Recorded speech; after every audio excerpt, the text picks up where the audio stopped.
a mechanism in which our process and the bureaucracy must be made easier for people to come and resettle and be reunited with their family legally.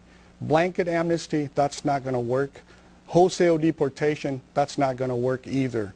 All of the shareholders must come together and work on this issue within the framework of the law, but also in a humane and dignified way. So for Loretta to give all the rhetoric right now, after 14 years in the House of Representatives, in which she can tackle this issue anytime, there has absolutely been no leadership, a vacuum of leadership on the issue of immigration. And it's very unfortunate because many people who wanted to share in the American dream will not have that opportunity. And as an immigrant, I will work on this issue and I will tackle it and will make sure that this issue will be resolved once and for all. Congresswoman, you have the final word on this. Comprehensive immigration reform. It means securing our borders. By the way, just not the Mexican border, the northern border, all the borders on our coast, Hawaii, Puerto Rico, Guam, people coming in through the airport. And by the way, the known terrorists that have come through our country, they've come either by plane or through the northern border. They haven't come from the southern border.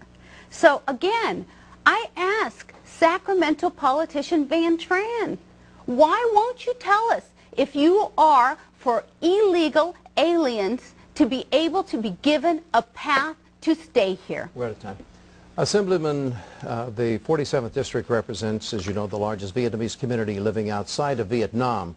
What should our policy be toward Vietnam when it comes to human rights, trade, and the normalization of relations between the United States and Vietnam? You know, I'm very proud to have fought for freedom and democracy for Vietnam and for the Vietnamese people since my college days, which is a long time ago, Ed. But it is definitely a top issue for me personally. It's not about politics, it's not about rhetoric, unlike my opponent, who basically issue press releases whenever she utter a statement on Vietnam, which is quite unfortunate because when you look at her record... Congresswoman Sanchez, your response, please. I have been the strongest advocate in the Congress with respect to Vietnam and human rights and democracy, the freedoms that we all enjoy, the First Amendment rights, the right of speech, of press, of assembly, religious beliefs. These are all important, and they're important in Vietnam. And for 14 years, the Vietnamese community came to me when I went into the Congress, and they asked me to work with them, and I have been.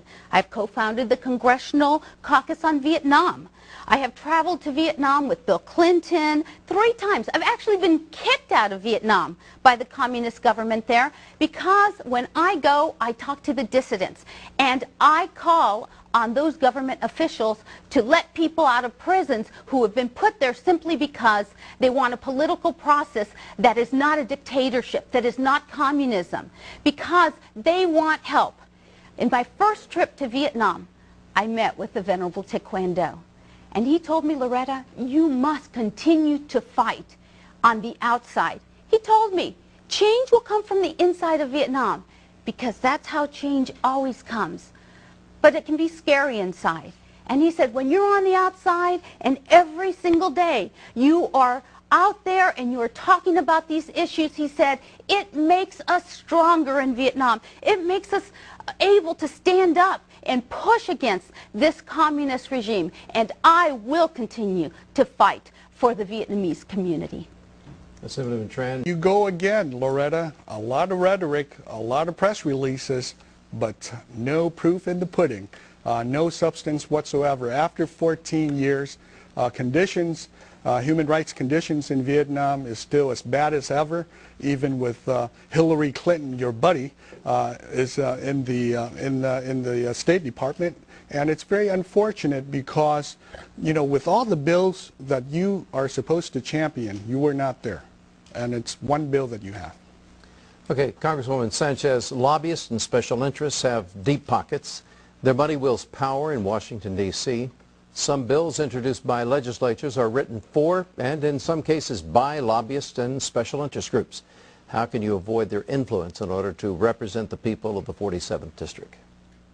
For me, There's only one special interest that I listen to, and that's the people of the 47th Congressional District. I actually have the 3 C's when I look at what I'm going to work on in the Congress: the Constitution, my conscience, and my constituents. And that's the truth, and that's what I pledge to you.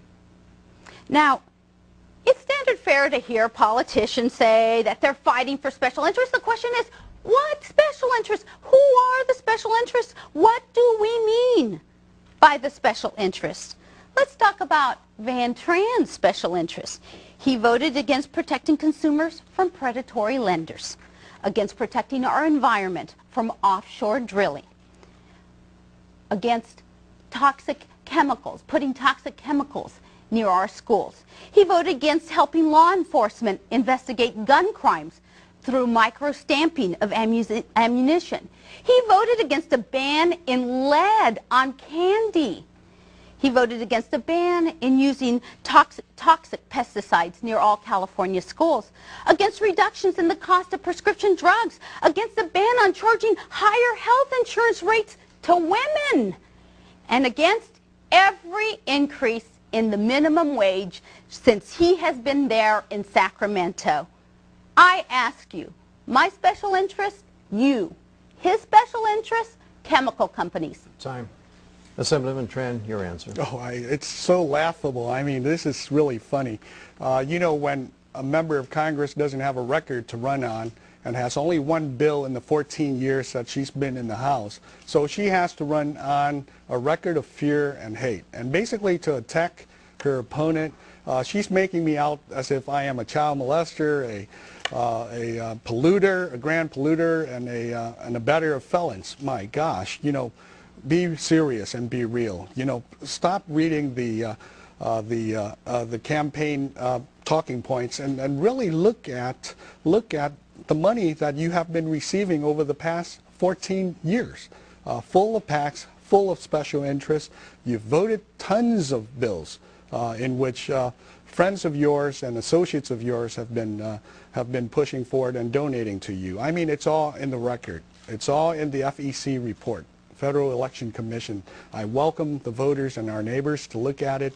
Instead of running on your record, you're attacking your opponent, and it's very unfortunate because if you don't have a record to run on, one bill in 14 years, what do? You run on hate and fear, and that's very unfortunate. Congresswoman, your final thoughts on this topic. I have been looking at the record of Sacramento politician Van Tran. You know, when gasoline prices were going up in California, he voted to allow drilling off of our shore. I never did. I stood up and I said no. And guess what? About a year later, when the thing in the Gulf happened and the stuff was going all over the place, the oil and everything, and was contaminating everything and wrecking everything, guess what Van Tran tried to do? He voted to hide the vote for offshore drilling from you. Time, Loretta. Assemblyman Tran, and this is a new topic. Poll after poll puts politicians at or close to the bottom of the list when it comes to professions people can trust. What are some of the things that can be done to restore the people's trust in government?